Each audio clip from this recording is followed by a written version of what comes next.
Buen día para todos. Hoy queremos compartir con ustedes el tema desarrollado por nuestro grupo, conformado por Edgar Correa, médico, Paola Rodríguez, médica neuróloga, y María del Pilar Duque, terapeuta ocupacional. Nuestro trabajo es sobre la evidencia de la neuroplasticidad en la osteoartritis y su aplicación en el tratamiento. La osteoartritis se encuentra dentro del grupo de enfermedades inflamatorias del tejido conectivo y de sus estructuras.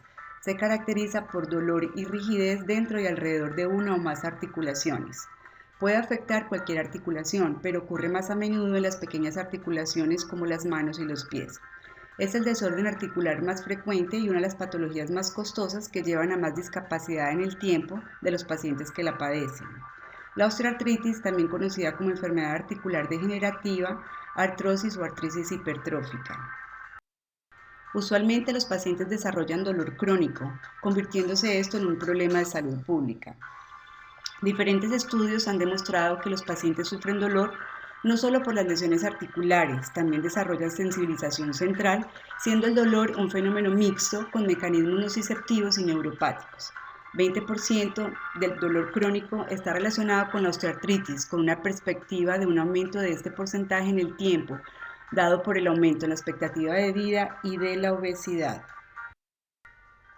En cuanto a la neurobiología del dolor en la osteoartritis, encontramos que el dolor agudo es el resultado de la activación de fibras del grupo 3, fibras alfa-beta, y del grupo 4, fibra C, del tejido sinovial, periósteo óseo y tendones.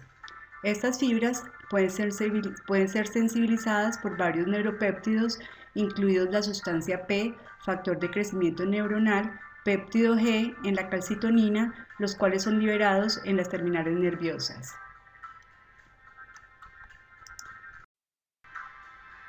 La sensibilización periférica tiene una fase aguda, que en la gráfica está descrita como A en la parte superior de la gráfica, en la que el estímulo nociceptivo activa canales iónicos con la subsecuente propagación del potencial de acción por el axón. Una fase de sensibilización temprana, que la gráfica lo muestra como B, en la que mediadores como la prostaglandina E2 activan quinasas que fosforilan los receptores o canales iónicos y disminuyen el umbral de activación. Y una fase de sensibilización tardía, que en la gráfica es señalada como la C, en la que la inducción de genes en respuesta a factores de crecimiento cambian el fenotipo celular. La plasticidad en la médula espinal, donde nos habla que la lesión nerviosa periférica induce a la regulación de la alta de la subunidad alfa-2 delta de los canales de calcio, voltaje dependiente de los ganglios de la raíz dorsal y presinápticamente en el asta dorsal de la médula espinal, lo cual se ha asociado con la persistencia de la alodinia. Adicionalmente, se produce depresión en los mecanismos inhibitorios de la médula espinal por reducción de receptores GABAérgicos y de opioides y disminución de las interneuronas GABAérgicas. Estos cambios resultan en ampliación de las señales nociceptivas que son transmitidas al cerebro.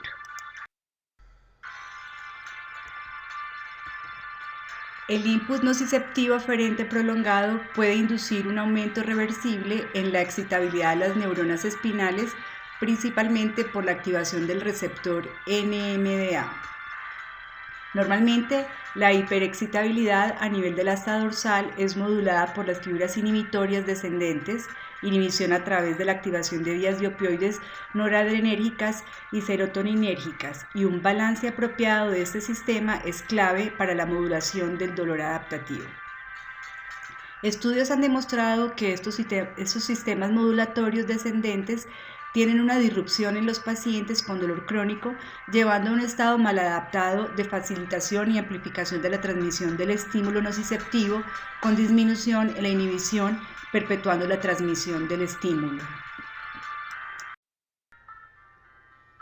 En esta gráfica se evidencia que a nivel medular se producen cambios de sensibilización central, los cuales en la fase aguda, que los muestra en la figura A de la parte superior de la gráfica, se caracterizan por activación de receptores AMPA, por el glutamato con receptores NMDA bloqueados. En la sensibilización temprana, que nos muestra la figura B, Hay activación de receptores NMDA secundario a la remoción del ion de magnesio que lo bloquea mediado por la sustancia P que actúa sobre el receptor NK1. Y en la figura C, en la sensibilización tardía, en la parte inferior nos muestra que hay una inducción de genes con aumento en la producción de prostaglandinas y otros mediadores locales, modulación por vías facilitatorias e inhibitorias del dolor. En esta curva podemos observar la respuesta del dolor cuando existe sensibilización central, donde muestra que ante menores estímulos hay una mayor respuesta. Se ha evidenciado cambios neuroplásticos en la corteza somatosensorial primaria y cambios perceptuales, dando lugar a una reorganización somatotópica ocupando una mayor representación cortical del área corporal afectada que se asocia a cambios perceptuales con distorsión de la imagen corporal en algunos casos. Intervenciones sobre esta alteración en la percepción, tales como entrenamiento discriminativo y trabajo sobre la distorsión visual, pueden mejorar esta reorganización en el área somatosensorial primaria. También hay cambios en la corteza prefrontal y mesolímbica, son los que principalmente se asocian con la cronicidad del dolor y la interpretación cognitivo-afectiva del dolor, incluida en la respuesta emocional, el miedo, el condicionamiento negativo y la atención frente al dolor. Adicionalmente, estas áreas influencian las vías descendentes moduladoras y se cree que hay una alteración en esta vía en los pacientes que tienen dolor crónico.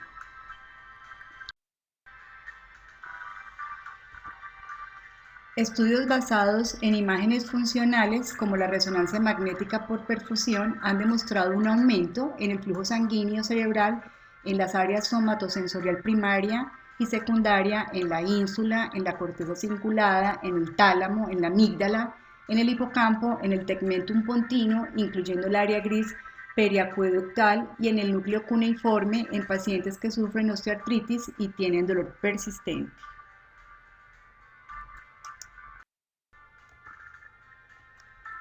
En este estudio realizado con imágenes funcionales, realizado por el Dr. Matthew y colaboradores, publicado en el Diario de Artritis y Reumatismo en el año 2012, demuestra mediante resonancia funcional que hay un aumento en el flujo sanguíneo cerebral en pacientes con osteoartritis y dolor crónico en las siguientes áreas. En la primera fila tenemos en la imagen marcada como A el tegmentum pontino dorsal, en la B el área gris periacueductal y el núcleo cuneiforme. En la C tenemos el tálamo ventral. En la segunda fila, en la imagen marcada como D, tenemos la corteza somatosensorial primaria y secundaria. En la siguiente imagen o E, el hipocampo. Y en la F, la amígdala. En la tercera y última fila, en la imagen G, nos muestra la corteza orbital medial frontal y en la H, figura H o imagen H, la ínsula. En una revisión sistémica de la literatura realizada por la Universidad de Valencia de España y publicado en el Diario Europeo del Dolor, evaluaron la evidencia existente relacionada con la sensibilización central en pacientes con osteoartritis, en la cual encontraron 36 artículos que cumplían con los criterios de inclusión. Los resultados sugieren que aunque los mecanismos periféricos están altamente involucrados en el dolor de estos pacientes, la sensibilización central juega un papel importante en un subgrupo de pacientes que según este estudio es de aproximadamente un 30%. El dolor en la osteoartritis se puede presentar con diferentes características clínicas. Puede ser un dolor constante o intermitente, con o sin componente neuropático y con o sin sensibilización central. La percepción del dolor es influenciado por múltiples factores ambientales, psicológicos y factores constitucionales. Recientemente, la Revista Internacional de Práctica Clínica realizó una revisión no sistemática de la literatura, con la cual realizaron una guía de práctica clínica basada en la evidencia existente sobre la sensibilización central en la osteoartritis crónica. Los autores realizaron una búsqueda de la literatura y seleccionaron los estudios con mejor evidencia científica, revisiones sistémicas. Los reportes de casos y de literatura con menor nivel de evidencia fueron excluidos. Dentro de las características clínicas que fueron identificadas y que pueden alertar sobre la presencia de sensibilización central en el paciente con osteoartritis, encontraron Dolor persistente en reposo, alodinia, hiperalgesia, la sumatoria temporal y el aumento del campo receptivo.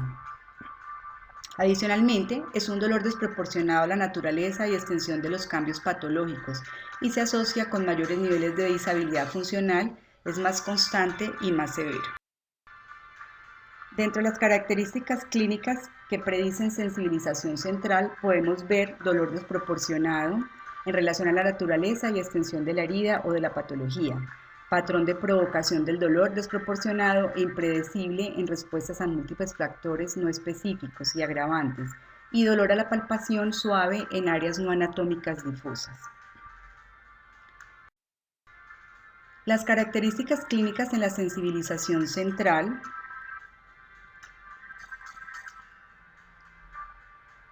como dolor durante el reposo, larga duración de la enfermedad, historia de respuesta inadecuada a múltiples medicamentos tipo analgésicos, hiperalgesia, alodinia, hiperalgesia secundaria, insomnio, ánimo decaído o depresión.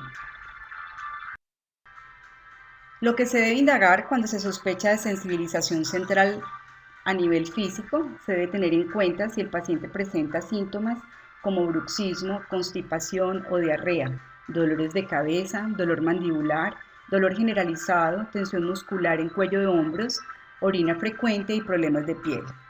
A nivel del sueño y del nivel de la energía se debe tener en cuenta si el paciente refleja baja energía, sueño escaso, ataques de ansiedad, fatiga o cansancio rápido ante las actividades físicas. Y en los síntomas psicológicos se puede presentar exacerbación del estrés, tristeza o depresión y requerir de ayuda en las actividades de la vida diaria, dificultad para concentrarse y pérdida de la memoria. En la evaluación puede indicar hiperalgesia generalizada cuando hay hallazgos de umbrales de dolor a la presión, sensibilidad a la palpación o al tacto y sensibilidad al frío en sitios remotos, e hiperalgesia secundaria cuando al evaluar segmentos vecinos se presentan los mismos síntomas y hay evidencia de alodinia ante respuestas a un estímulo no doloroso o muy leve.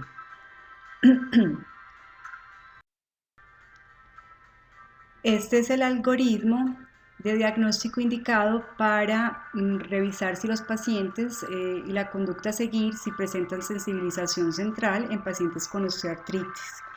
La tabla 1 y 2 de las que hablamos anteriormente hacen parte de este flujograma.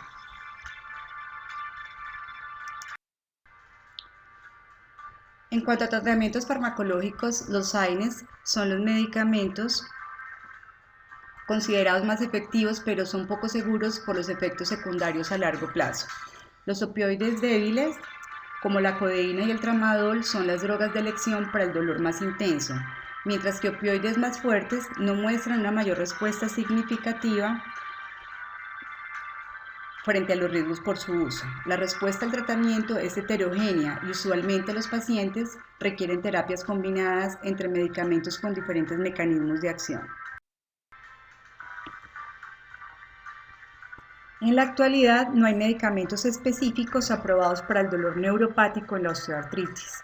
Sin embargo, cada vez hay mayor evidencia para su uso. Los medicamentos que se han propuesto, que podrían ser blancos, específicos para la sensibilización central, incluyen los inhibidores de la recaptación de serotonina y de noradrenalina, ligado de los canales alfa-delta, de los canales de calcio, tramadol y tapentadol. La duloxetina en pacientes con dolor crónico por osteoartritis se ha revisado en 3 estudios randomizados doble ciego placebo controlados, demostrando en los 3 estudios mejoría en la calidad de vida y reducción en los puntajes de dolor, estadísticamente significativas frente a los controles. Dentro de los medicamentos, contamos con los inhibidores de la recaptación de serotonina y noradrenalina, los cuales activan las vías descendentes y serotoninérgicas que reclutan péptidos opioides en las interneuronas del asta dorsal y activan vías noradrenérgicas que inhiben la actividad nociceptiva central y los ALA2 adrenoreceptores.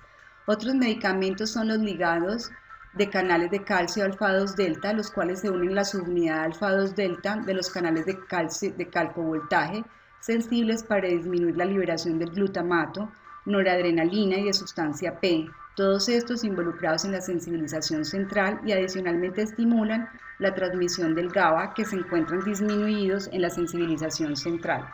Además, contamos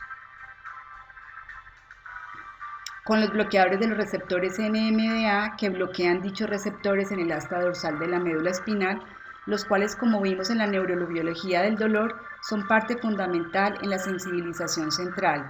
Y finalmente contamos con los opioides que se unen especialmente a los receptores de opioides, los cuales se encuentran en diferentes niveles de procesamiento del dolor, incluidos en el asta dorsal, el tálamo, el área gris, el sistema límbico y regiones corticales. Adicionalmente, estimulan la transmisión del GABA, que está disminuido en la sensibilización central. Dentro de las medidas no farmacológicas se pueden plantear múltiples alternativas, como el ejercicio físico regular, actividades de estiramiento y flexibilidad, la hidroterapia, entre otras, las que pueden contribuir a desactivar las vías facilitatorias del dolor, activando la analgesia endógena, demostrando efectos analgésicos y de recuperación funcional. La terapia manual activa las vías descendientes inhibitorias con beneficios analgésicos a nivel periférico. La relajación, el tai chi y la acupuntura en general estimulan el flujo energético, ayudando a mejorar el dolor del sistema musculoesquelético. Liberan analgésicos naturales, cambiando la percepción del dolor, aliviando así los síntomas. También mejora la condición de las articulaciones y aumenta la flexibilidad cuando ésta ha sido disminuida por el dolor o condiciones inflamatorias. Un aspecto importante para tener en cuenta en la osteoartritis es mantener un peso adecuado, especialmente por el impacto del sobrepeso a nivel de rodillas. La educación del paciente sobre su enfermedad y la actitud ante la misma es vital para un adecuado manejo del dolor. La terapia cognitiva, con el fin de incrementar las respuestas afectivas y cognitivas para desactivar las vías facilitatorias del dolor, es un método para adicionar el dolor maladaptado y las cogniciones como la ansiedad, la depresión y el catastrofismo. Técnicas como el entrenamiento neurofeedback enseñan al cerebro a obtener, mantener un adecuado estado y autorregularse. Reduce el estrés mediante el incremento de las señales nociceptivas centrales, siendo el objetivo cognitivo, el componente emocional y la sensibilización central. Y por último, los TENS han sido utilizados para el manejo del dolor crónico, ya que con su uso se activan las vías descendentes inhibitorias, activando los receptores GABA y los opioides. Las actividades y la ocupación tienen implicaciones neurológicas en el ser humano. Estas se dividen en tres categorías: las que activan el sistema cerebral de recompensa, que actúan sobre los neurotransmisores, dopamina y glutamato. Actividades placenteras como la música y el dibujo generan ondas beta y teta, las que también se generan en las actividades que hacemos todos los días, son las actividades cotidianas. Estas generan sentimientos de gratificación y de euforia como respuesta a participar en actividades altamente deseadas, incrementando los niveles de dopamina. Están las actividades que promueven una respuesta de relajación y que generan ondas alfa, como la meditación, técnicas de focalización de la atención en la tarea, técnica usada en el tratamiento del estrés y del dolor. Y están las actividades que preservan la función cognitiva, que generan ondas delta, como la lectura, la escritura y las actividades que implican concentración.